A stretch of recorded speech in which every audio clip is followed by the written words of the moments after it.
صحابہ اکرام جس مقدس گروہ کا نام ہے وہ امت کے عام افراد کی طرح نہیں بلکہ وہ رسول اور امت کے درمیان ایک مقدس واسطہ ہونے کی وجہ سے ایک خاص مقام اور عام امت سے امتیاز رکھتے ہیں۔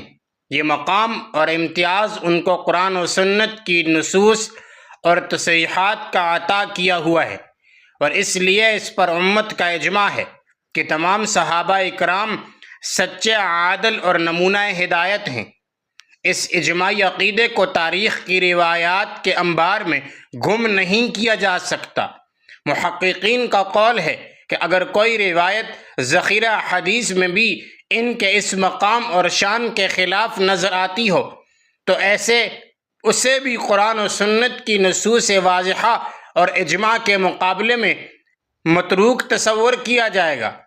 ویسے بھی صحابہ اکرام کے مقام کو تاریخ کی روشنی میں جانچنا ایسا ہے جیسے ہیرے کا وزن لکڑی کے ٹال والے سے کروایا جائے۔ اس بات میں کوئی دو رائے نہیں کہ صحابہ اکرام تاریخی نہیں قرآنی شخصیات ہیں۔ اہل سنت والجماعت کا ہمیشہ سے یہ عقیدہ رہا ہے کہ بنی آدم میں انبیاء اکرام علیہم السلام کے بعد فضیلت میں صحابہ اکرام ہی کا درجہ ہے۔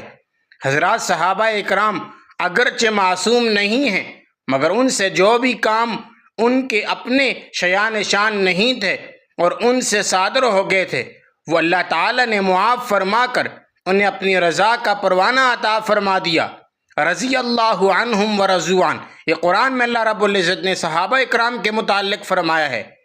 قرآن و سنت میں موجود صحابہ اکرام کے فضائل کا تقاضا یہی ہے کہ صحابہ اکرام کو تنقید کا نشانہ نہ بنایا جائے، بلکہ حضرات صحابہ اکرام کا ذکر صرف خیر ہی اس کے ساتھ کیا جائے۔ اس لیے ان پر تنقید نبی علیہ السلام کے تزکیہ نفوس پر اعتراض ہے، جس کا کوئی مسلمان اپنے ہوش اور حواس سے بھی تصور نہیں کر سکتا۔ یہ وہ مقدس ہستیاں ہیں، اس لیے ہمیں صحابہ اکرام کے نقش قدم پر چلنا چاہیے، ان کو اپنا آئیڈیل بنانا چاہیے۔